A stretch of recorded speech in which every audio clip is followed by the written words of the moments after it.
Good morning. Hello, everyone. Hi, guys. We're back.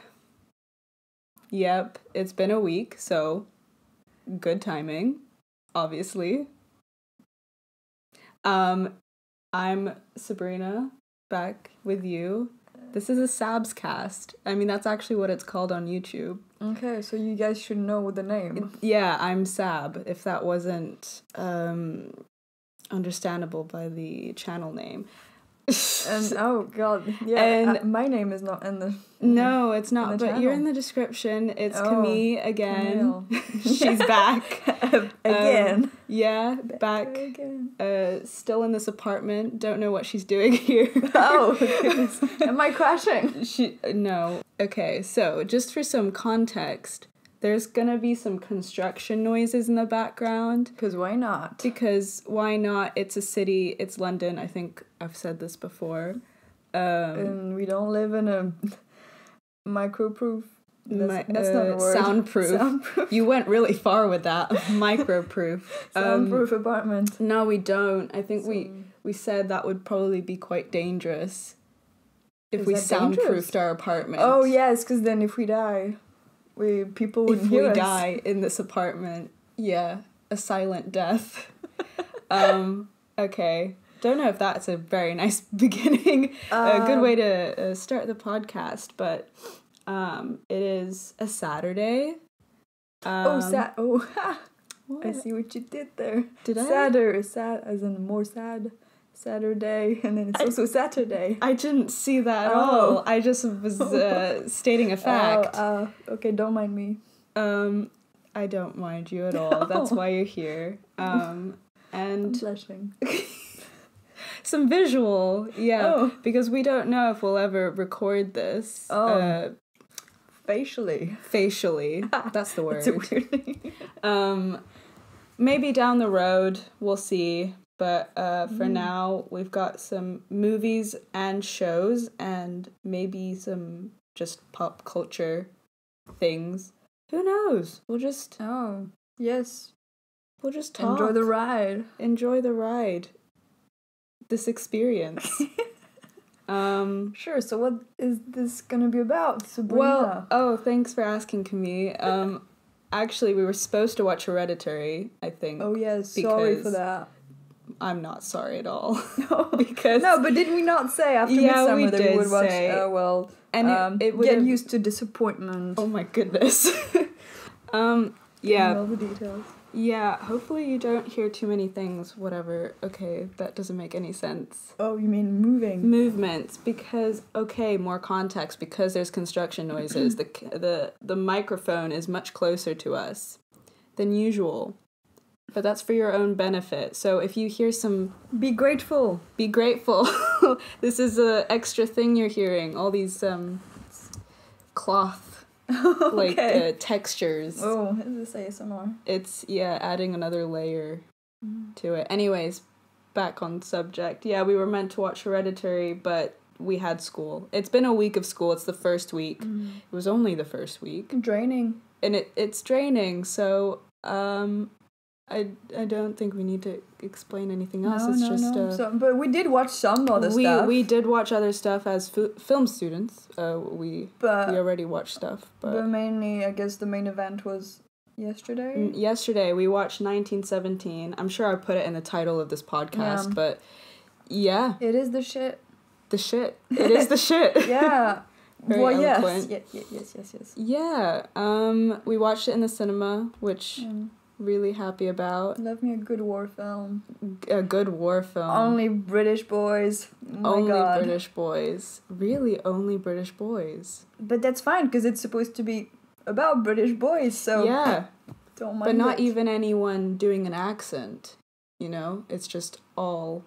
Oh, yeah. Brits. Oh, yeah. Well, I guess Richard Madden only appears for like a second, but... Okay, spoilers. There's Richard Madden. Okay, are we gonna do spoilers? I think we will, because... But you know what? I guess with this film, it's not... I mean... What can you spoil, really? Oh, yes, that. Yeah. Well, I guess so, because people die. Oh my goodness. Yeah, It's a war spoilers. film. It's a war film, so expect death. It's not so graphic. No, it's not. It's more about just so to give a little bit of a synopsis if you haven't, because I didn't really know what it was about specifically. I knew it was about First World War. First World War in the trenches or on the field. I know it was about the British side, obviously, that we would. Yes. It's not about there's no battle. No, it's really just about this one messenger or two messengers and them. It's about their journey towards a point A to a point B, and basically yeah. You can actually see how you're never in the same location. The camera always moves forward. Yeah. Like there's no going back to a previous location. It's just always forward. I mean, it's kind of like the hero's journey, right? Yeah. There's a mission and there's obstacles in the way. That's basically essential. I think we talked about how it's not really the plot or narrative that's astounding. There's not really a plot. And it's war, so I mean, we've seen so many war films that we're kind of tuned in and what to expect. Yeah. But technically, just the technicalities, it was amazing. Yeah. And I think that's what everyone's been talking about, is that it's shot to look like one or two single takes basically. Yeah. Because it's hard to see the cuts. It's hard, and I would say try and not look for them, because you're going to ruin the experience for yourself.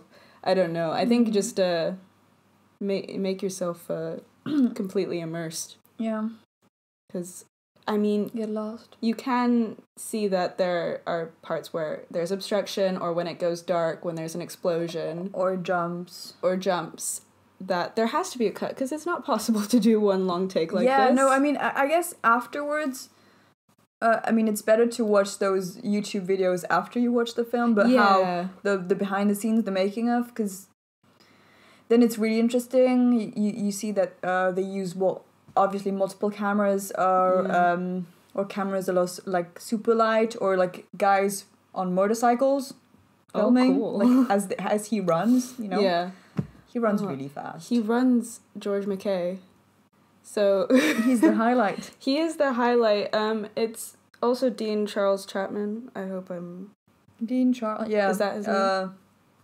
Lannister kid. Lannister kid. Those are the two main guys. But George McKay is like... the guy. The main guy, I would say. Does that spoil anything? Well, whatever. I think, this is going to be a bit of spoilers, sorry. Put it in the title. Really enjoyed him. Yes. I mean, I think I knew I would, but he's really good. Mm-hmm. He's just got the... Because there's not much dialogue. There's not much talking. It's just a lot of...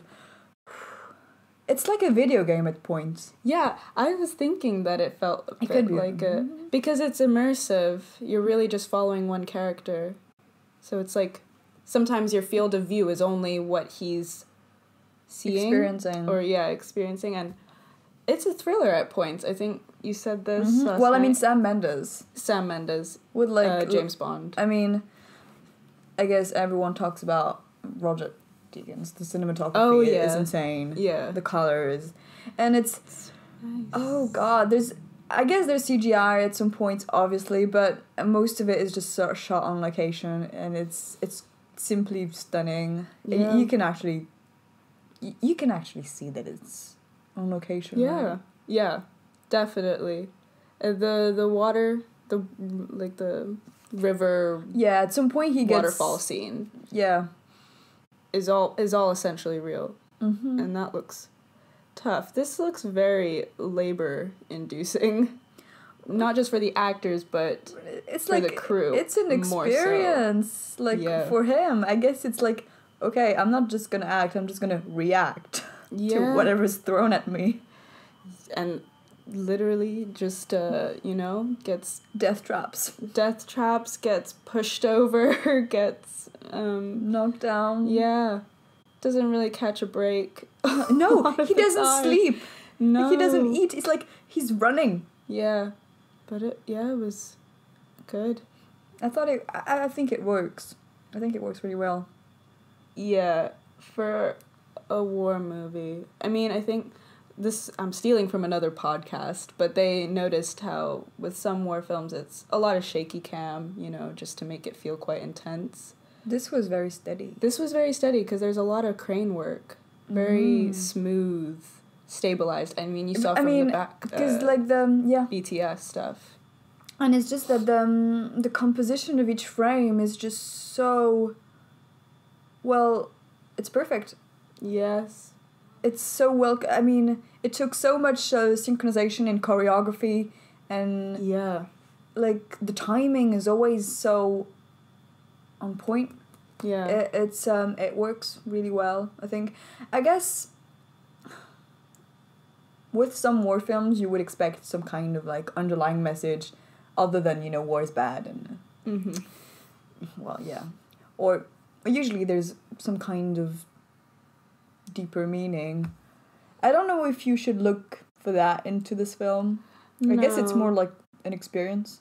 Yeah. I feel like with British war films, they're always quite anti-war more than American war films, where there's maybe a message of, you know, for your country or patriotism. Yeah, whereas I don't want to compare this too much to like Dunkirk, but there are similarities of British and. But is this a British film? Just because it was directed by a British guy? Well, it was. Because, I mean... Yeah. I mean, not like patriotism-wise, just the fact that it's on their side. But, I don't know, the way they always do things, I feel like, at least with Dunkirk and this, is that it is just survival. It's not about... It's not about who's wrong or who's right. Like, are the Germans... No, they're just as... Well... I think... They're all just as bad. Yeah. I don't know. Like, but do you think that this paints out the Germans as no. The villain. No, villain, I don't think there's a villain. No. I think the villain, God, is the war. Yeah. Or is man as a whole. I don't think there's really much of a clear divide between two sides. Yeah? To me it felt more like, well, just observe how war is devastating. Yeah. It wasn't a specific event.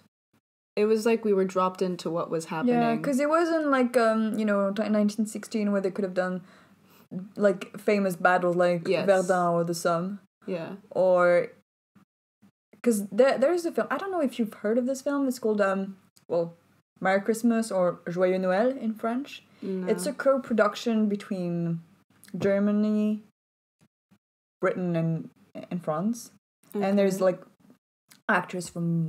famous actors from the three countries, and it's, I don't remember if it's 1915 or 1914, but basically during a Christmas, for this day they called it a ceasefire, and they just kind of played football.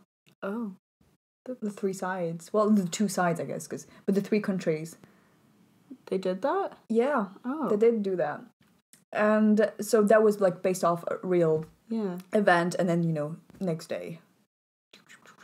Oh. But... She made gun noises. That's okay. Yeah. So I guess 1917 was really about... just a story within the war. Yeah, because I guess we don't really learn about the character, because, I mean, his name is only really... Said at the end, Schofield. Yeah. Or maybe at the beginning, but it's really not the main point. Yeah, it doesn't really matter so much. I mean, it's a nice thing in the end to, I guess, know a bit. He's a man. That he's a man. Sorry, so there is construction noises. If you can hear that, my apologies. But anyways, yeah, it doesn't really matter so much. You were given a little bit of something just to feel sad. And I mean, I think just seeing people die would have already done it. Like okay, spoilers, because I think we're just gonna have to say that. Chapman's character gets killed pretty early on, I would say. Is it early? I would have said it's midway. Midway? Or first hour of the film. Okay. Yeah. That could be anything. Okay. And I think, I mean, yeah, I guess the whole point of the film is getting this message to his brother. So it's based off of some sort of background and there's a exposition. There's a mission, and basically he has to get a message to stop an attack that would happen the next day at dawn. Yeah. And because it's going to be a trap, and there's going to be 1,600 men killed if he doesn't. So it's kind of like, oh, the fate of the world, or of 1,600 men, is in my hands. Yeah. Kind of high stakes. And I guess so. He's eventually the only man standing. Yeah. To get this message and to save 1,600 men. And so it puts a lot of importance on his mission. He's not just surviving. No, yeah, there is importance, definitely. Because even in that scene when, right after Chapman dies, I can't remember the name of the character. But Jake? Blake. Blake. Blake. I think that's like the last name, but he's in a panic to get there fast, like pushing the car and stuff. Yeah. Schofield. So time is of essence. I mean, yeah. So he does have some sort of time pressure. Yeah, definitely. Well, yeah, because it has to be by dawn. Yeah, so that really helps while bringing our, involvement in the film. Yeah. Like, you're with him. Well, even though you don't know anything about him, like he's the only one who can do this. So it definitely is a way of helping the audience feel the character, I think. Without even knowing his background until like the very end, I guess. It's just a nice little addition to know that he did have a wife and children, 2 girls. So that means I would have never because he looks like a baby. Looks so young. George McKay.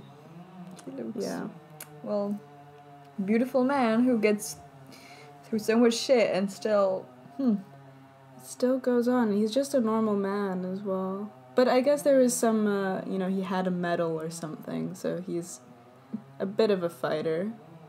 Like, Yeah. So, I mean, I gave that a 4 out of 5 on Letterboxd. Me too.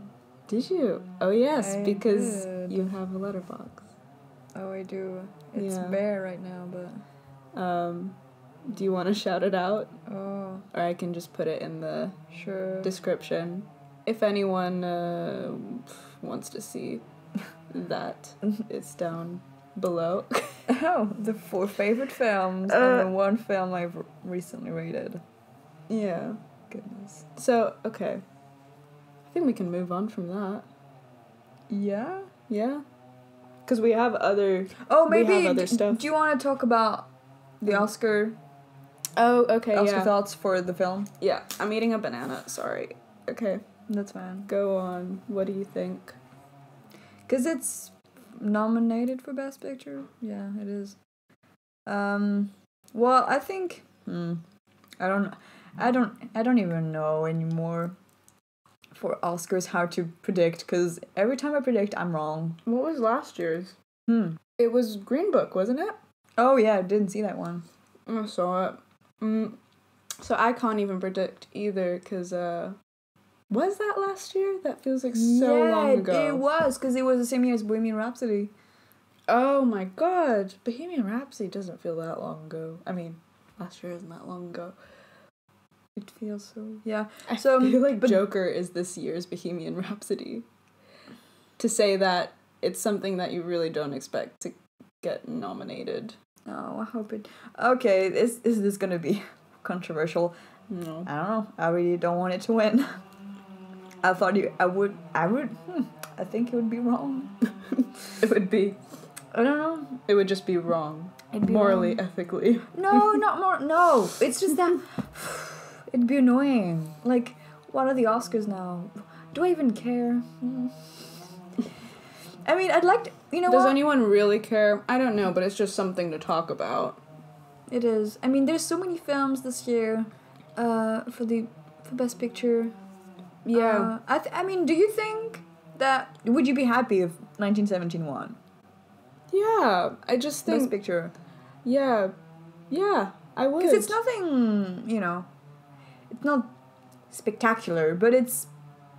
I like things that are really solid. No, it is good. It is a really good film. Just something that's solid. I enjoyed it. There's no controversies with it. You don't need to have so much knowledge about the war either. It's really an experience more than a film about war. Yeah. And I think, well, there's always the topic of, Oscars are whitewashed. In this case, it was British people, so I guess it's historically okay. I'll have to stop you here. Okay, go on. I guess it is a topic. Even French side. Yeah. First World War. Colonies were still a thing.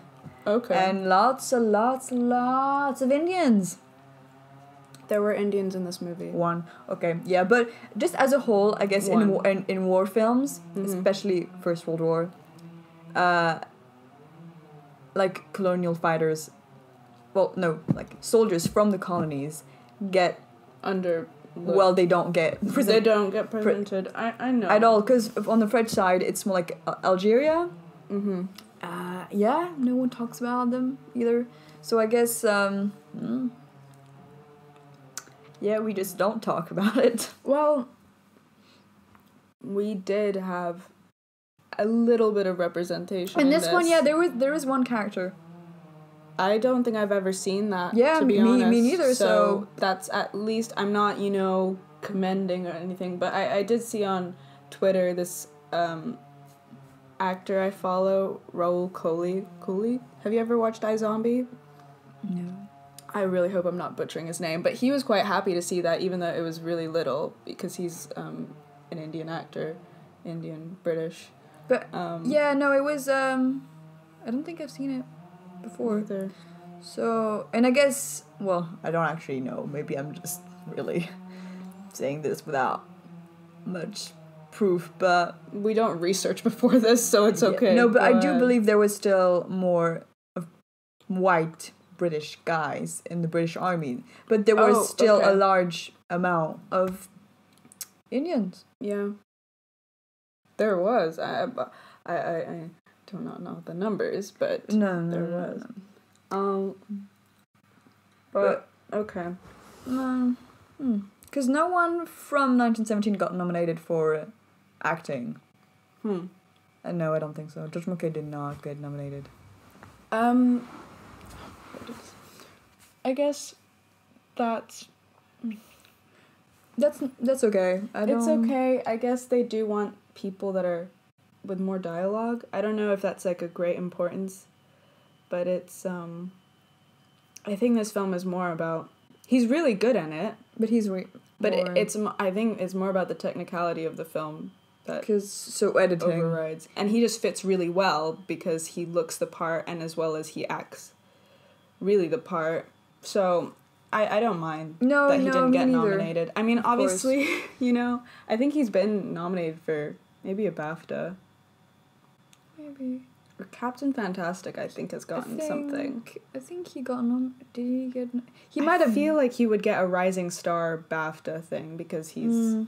probably. He seems like the type. But, other than that, I think, cinematography... Definitely. Yeah. I mean, would you say editing? Because it's almost invisible editing. Well, yes. I know that's really impressive. Good, but is it, compared to something like, well, you didn't see Parasite, but with Parasite, it's like a lot of montage, a lot of selective editing and obvious.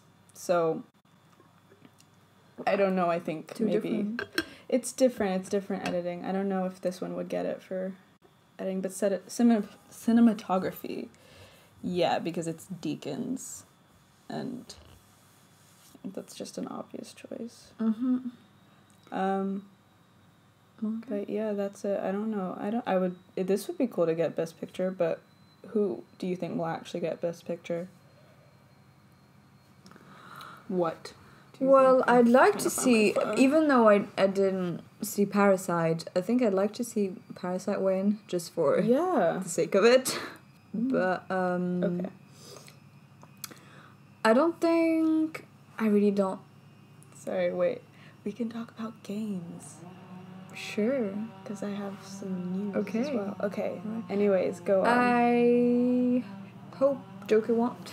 I don't know if The Irishman can win. I haven't watched it, so I don't know. But, I mean, it would be a first if a Netflix film would win an Oscar. Did Roma not get... Fuck, it did. Wait, no. Wait. Did he get Best Director? I think so. God. Was that last year as well? No, wait, that was long more... No, that was 2018. Really? It got Best Director. Okay. But it did not get Best Picture. What did... Is Roma a Netflix film? I mean, it was released on Netflix. Wait. I don't know. Okay. Oh, there's Ford versus Ferrari. Haven't seen it. What's the others? Oh, in 2018... Oh, sorry. It's okay. It's The Shape of Water that won. And last year was Green Book. Aha, yeah, Shape of Water. You didn't... I don't think you like the very concept of... No. Of a... Well, it was beautiful. It was visually beautiful, as... I mean, Del Toro, but... Yeah. Okay, that's not the topic. Well... But, otherwise, I guess Once Upon a Time... I think so. I think it has a chance of winning. Yeah. And I'd like to see it win. I wouldn't mind it, I guess. It's gotten a lot of awards already, and it's been a while that it's been. And, I mean, amongst the films that are nominated, there's not one that I'm head over heels. No. For, so... Yeah, unfortunately, I've seen so many of the films. I mean, I haven't seen, I think, just 2 of the ones that are nominated for Best Picture. But none of them really I liked that much. Maybe... Well, Once Upon a Time in Hollywood, yeah. 1917, yeah. But everything was just, like, kind of solid. Not really... Not emotional. Nothing that stuck with me for a very long time afterwards. It's been a while since I've seen a film that does that. Yeah, sadly. Yeah, it's unfortunate. I don't think I've had either. Well, I always go back to Honey Boy, but we don't have to talk about that just yet. Maybe we'll watch it and then talk about it. Okay, so I think that's okay for that section. We also... Okay, so next movie. I guess we watched 400 Blows. Oh, yeah, that's another... I don't know if we have that much to talk about, but... Oh, I think we can always... We can always talk about that, so... 400 Blows. Well, yeah. Totally different genre. Yeah. Era. 1959. Mm-hmm. Truffaut. French. Truffaut. I'm just saying words now. Keywords. Yeah, Camille is doing a French cinema module and she needed to watch 400 Blows, and so we watched it together, and it was pretty nice. Well, because, I mean, in first semester we had this authorship module about Auteur Theory, which was a hard module, and I guess authorship, I just kind of...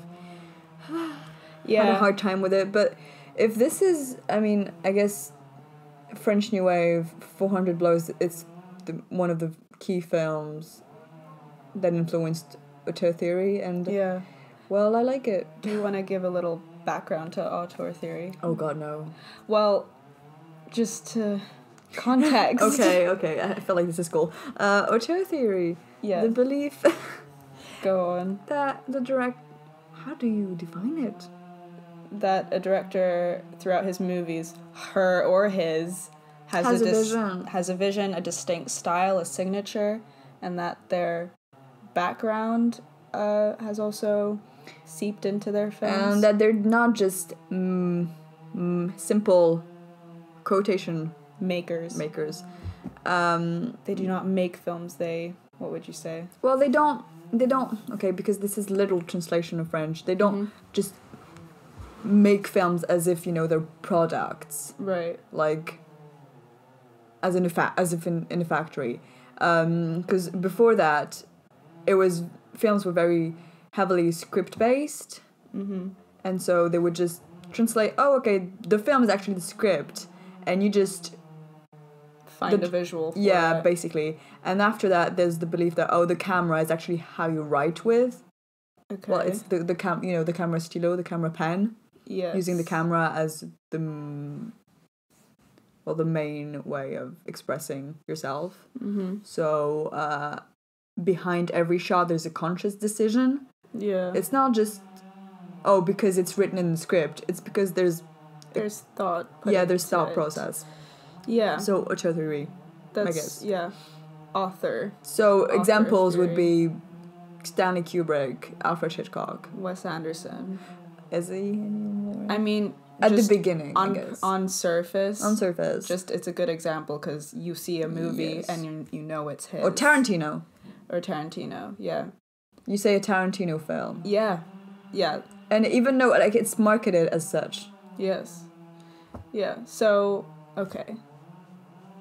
What did you think about 400 Blows then? I thought it was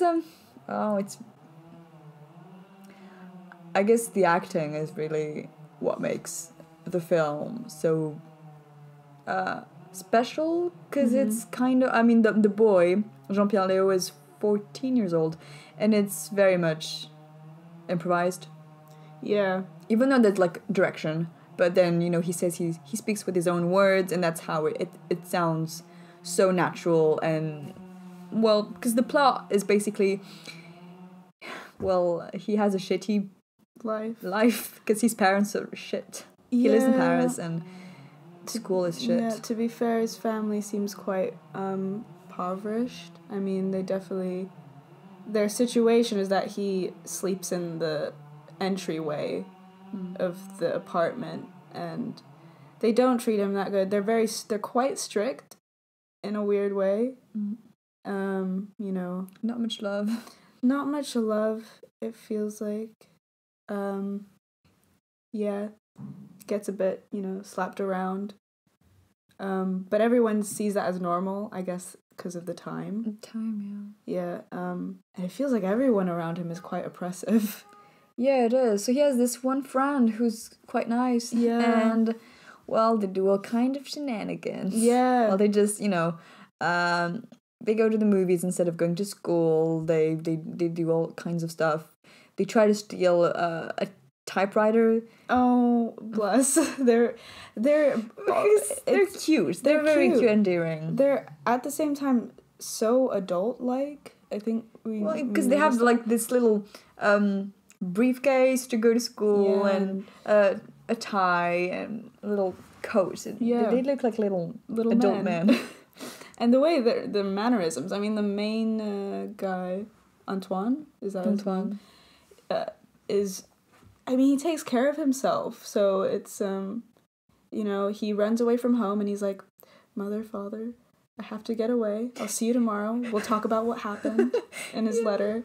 And he's homeless for a night. Homeless, but he's like, and then he's wandering in Paris at 5 a.m. Yeah. And it's freezing cold, and so there's in the fountains, it's ice water, and he breaks it so he can wash his face. Yeah. I realize that in these moments he doesn't really cry or anything. No. When we see him cry is in the when he is in the car from jail, is it? Oh, because he's gonna go to juvenile.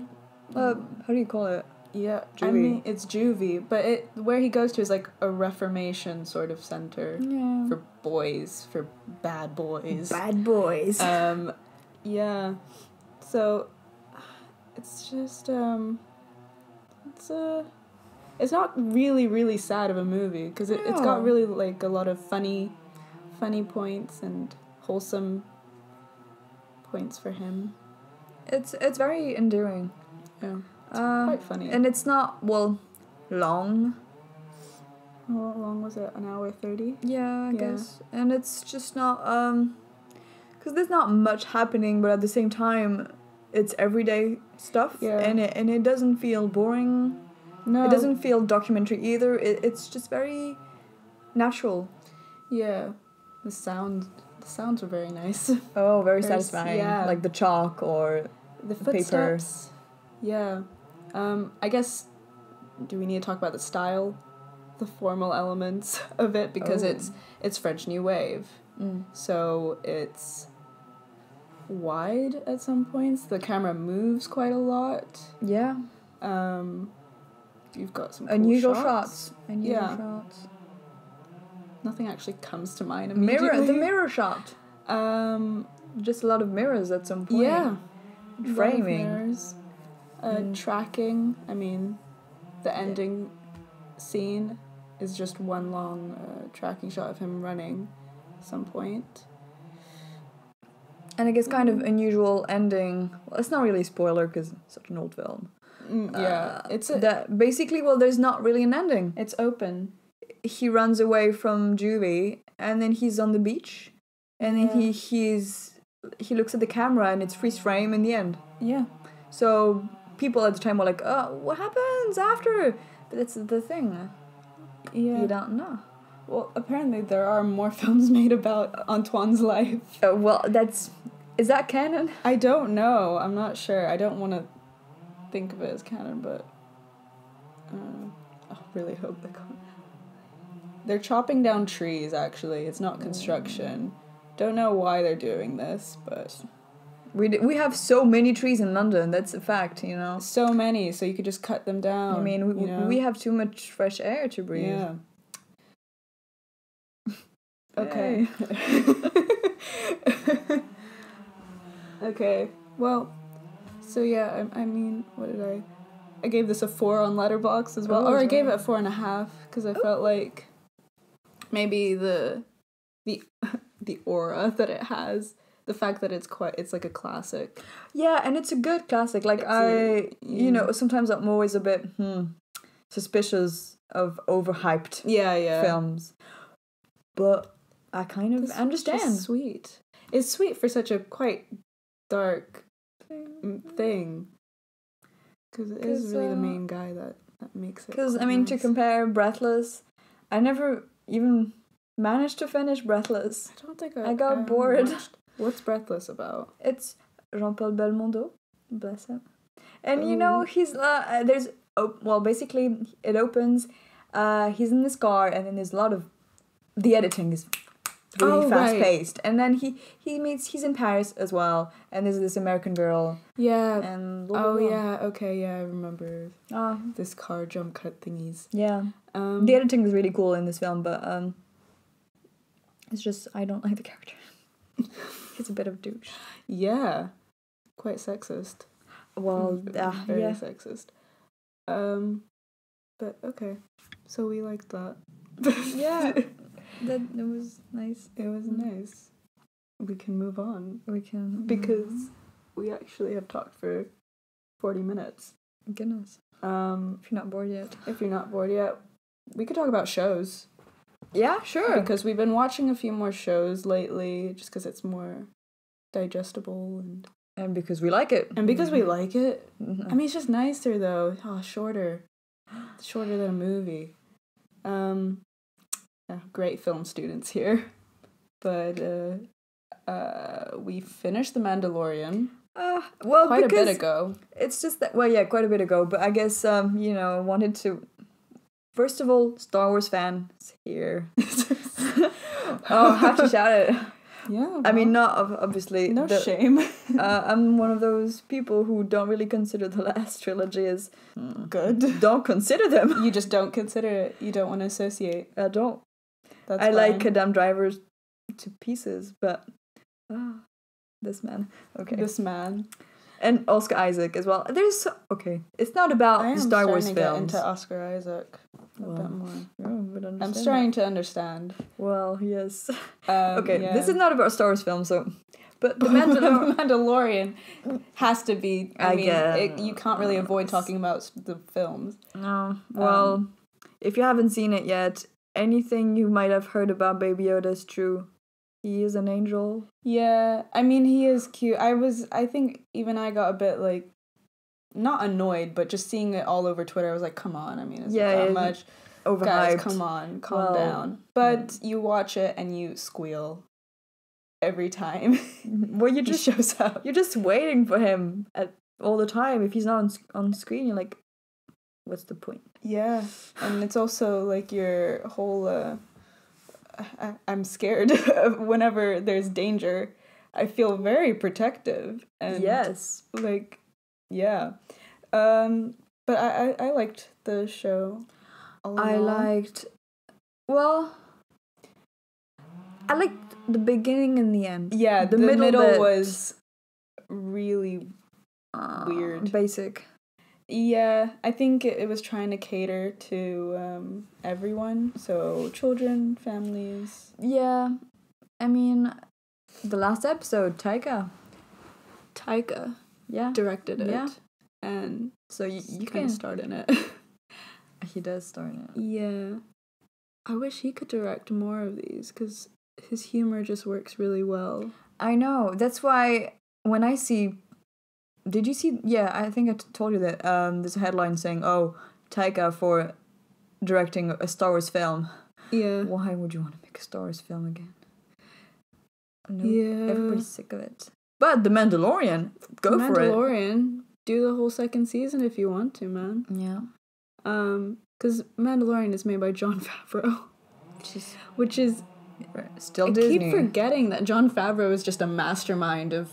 things. So many things. But I mean, it's been a while since we watched it. I'm not that big of a Star Wars fan. I'm neutral. I've seen the original trilogy.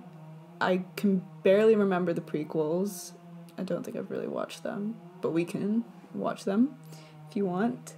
And then I've only watched the last from the last trilogy, the first two.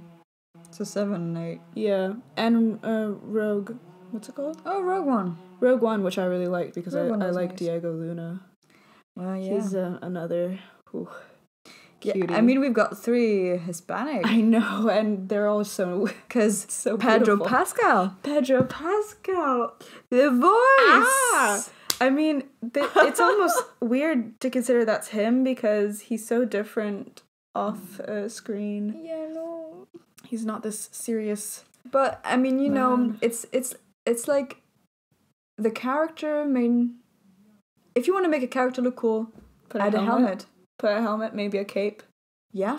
A jetpack. A jetpack. Well, he doesn't get one until the end, but a blaster and a deep voice, and that does it. And little dialogue. Snarky comments. Snarky, straight to the point. Where's the baby? And give him a baby. A baby. Yeah.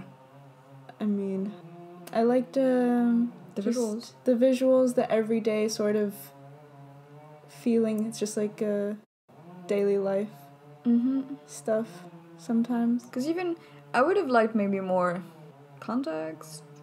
Because it's a bit weird to know exactly when it's occurring.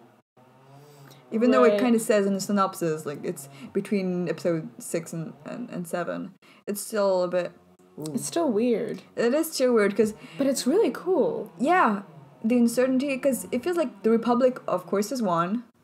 Yeah. But it still feels very, I don't know, strict. Oh. Yeah, and there's still the... Empire still here. The Empire. But it's cool to be outside of the movies. This is, like... to see what everyone else is doing and not to hear anything about the Jedi or the Force. Yeah, and then when you hear, well, I guess because Yoda is the baby Yoda. It's not even Yoda. It's a child. That's 50 years old. A 50-year-old child is like their little opening or tease about the Force. It's cool to see that. Yeah, it is. I think it's a very cool alternative. Yeah. It's in the universe, but not within the plot. Because the Skywalkers, it's nice not to see any of them. Oh. No offense. But yeah, we needed something else from this vast universe. I mean, it's world building. Yeah. And it's so much more interesting. I'd rather see a regular person in this universe. Because he doesn't have any power somehow his skills is just surviving and pure luck. It is, and I think it's still hilarious that people are like, oh, you're a legend. You always get out of it. It's like, he almost dies each time. Lot, and it's like, he's got a lot of confidence in himself. Which is good, is good, but it's funny how he's gotten this far. Yes. In some cases. Without dying. Yeah, and I mean, at first it's a bit like, what is his motive? Because he wants to do all these missions all the time and never settles. The money he uses, he's just putting it back into his armor. But it's cool. There's a code. This is the way. This is the way. Yeah. I guess it is nice to have a character like that. I guess the flaws would be, well, very predictable. Yeah. The bad guy is not really good. Bad. Oh. Well, it's just not. The bad guy's not really bad. Well, it's not a good villain. Oh, yeah. In each sort of episode, there's kind of a bad guy. And it's not really a... It's either a monster or then it's Gustavo from Breaking Bad. Oh. The only two options. Which is, I guess, at the end... Oh, spoiler. At the end, he's with... I don't think that's a saber. That's a lightsaber. Is that just a... It looks like a sword, but that is what it's... I don't know. But it looks weird. It looks weird. Like blackish. Didn't have like a white sort of tinge. It looked like lightning. I guess is that what a lightsaber is? Anyways. But yeah, when is season 2 coming out? This year, I hope. Don't know. 'Cause that was nice and bite-sized episodes. Yeah, 30, 40 minutes, was it? Or even 20, 30. Or was it 30, 40? But I guess that's Disney Plus. Yeah. Yeah. Yeah, I guess we're outing ourselves considering we're not in the US.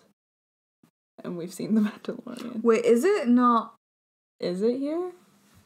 I remember the last time I checked, it was like Disney Plus is coming to England. So most people who've seen it here illegally. Well, yeah. Well, sue me. Yeah. Okay. So yeah, I mean, we can move on. Yeah. We watched a bit of Sex Education last night. Oh, season 2, yeah. Season 2, we watched 3 episodes? Mm-hmm. Like, not a huge fan, but it's just nice. I mean, it's entertaining. It's entertainment, and it's sometimes it tries a bit to be quite like cinematographical. Sometimes there's weird shots. There's just weird shots where you're thinking, okay, you tried something here, but I don't really think it works. I just like the world building. Well, the world in which they live in, which is a bit weird. It's very strange. I think people have pointed this out. But I like it. Kind of uncertainty of when and where. Yeah. It's just gorgeous anyways. Yeah. I don't mind just a gorgeous show. Sometimes, what I would say, I love Gillian Anderson, but sometimes the rest of the characters are just a bit too cliche. Like, yeah. there's the good-looking dumb girl. Yeah. Which is very insulting now, I think. Like, okay, can we move on from this Yeah. Cliche. Oh, and there are just jocks that have no idea about anything. Like, what was it when he was just like, oh... Juliet. What is this? Yeah. Like, come on. I mean, is the excuse that this is in some weird alternate universe where...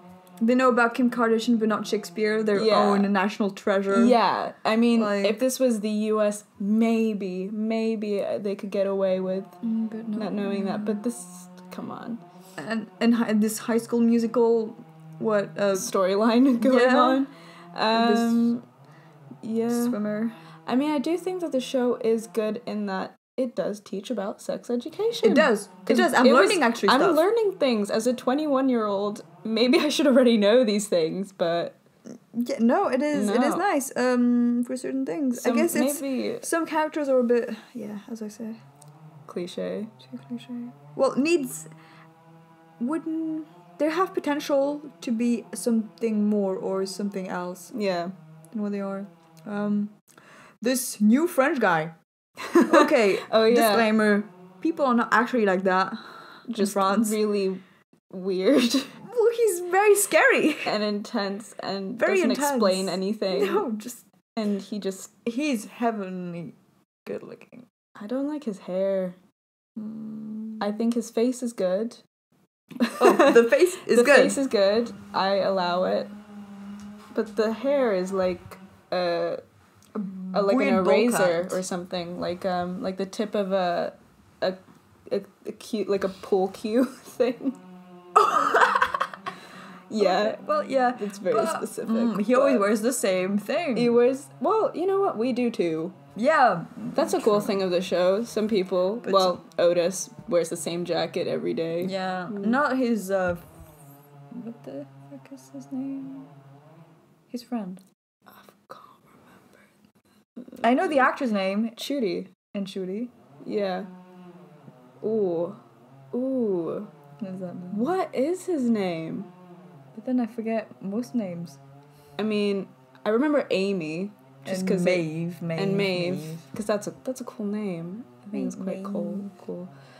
Yeah, I can't... Otis and Ola and... Oh, yeah. Oh, there's a lot of oh my god. I'm sorry about the noise. I think they're coming closer.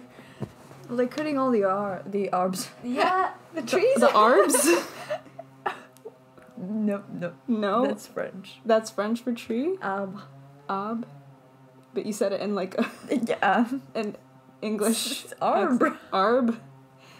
Yeah, they're coming closer and they're cutting off branches. I guess it's because of the buses for safety. For safety? Because the buses with the double-decker might be hitting these branches.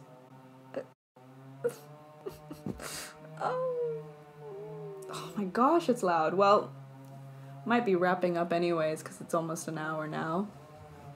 Oh, yeah. But, yeah, we haven't finished sex education, so we'll let you know. I mean, it's fine. It's just kind of entertainment, and... It's alright. Asa Butterfield is, still cute. Gillian Anderson is... She's just...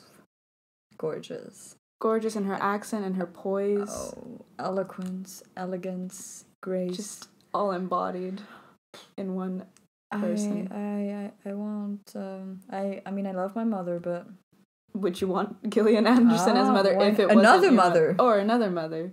I would love her as a sex education counselor at school or something. Mm-hmm. Or I wish I had that in high school, to be honest. Yes, I wish I did. Yeah, even if you're not sexually active, I think it's just nice to know. It's important to know some things. Okay. And then little surprise here, video games, because we finished a game. And there might be a new Batman game coming out. Oh, yes. Where did you see that? I saw it on Twitter, but actually maybe it's not completely true, because it says it's a new Batman Arkham game called, Court of Owls. Oh, no! Is this... Wait... Oh wait, context is Camille is a huge Batman fan. That's a euphemism. Etc., etc. Okay, Court of Owls, it might be the actual best storyline ever written of Batman. Really? It is the one that gave me the most nightmares. What is this one about? Oh, the Court of Owls. They're so scary. Is it an actual physical court of owls? Well, no, well, they have owl masks. Okay. They're like based in Gotham, but they're underground secret operation. It's so cool. Ooh. Oh God. But okay, it's Scott Snyder. Okay, for anyone who reads Batman, they'll agree with me. Scott Snyder. Is this a character? No, he's the writer. Okay. Which has nothing to do with the other Snyder of DC. Zach? Yes. All right, yeah. Nothing to do. I mean, I don't know, though, because this said... That would be so cool. It's... Don't get too excited, because it said that this was going to be in October last year. Oh, they lied. Yeah. Yeah, I don't know. I mean, they said it was supposed to be confirmed for 2019. And it was leaked that... Oh, wait, there's so many information. You know what? I obviously don't know everything, but that would be cool. Yeah, because now I'm seeing stuff about Batman Arkham Legacy. So, I don't know. Maybe we'll talk a bit about just we finished Arkham City.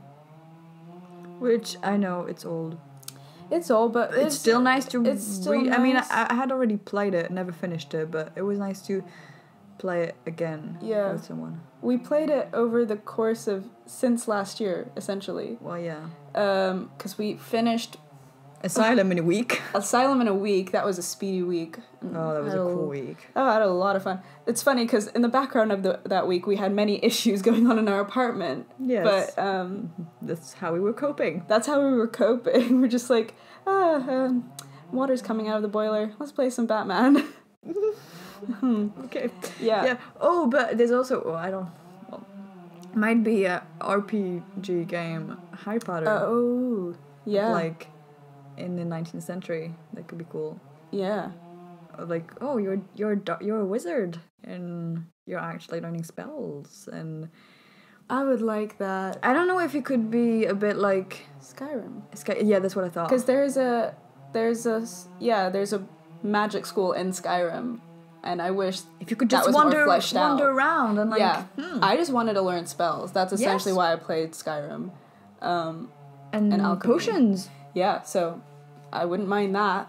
That would be cool. I don't know how true it is. Oh, that would be cool. But that would be nice. Okay. So, yeah. Yep. I gotta use the bathroom, so maybe we just need to wrap this up. Okay, sure. See ya. Wait. Okay. But, I don't know.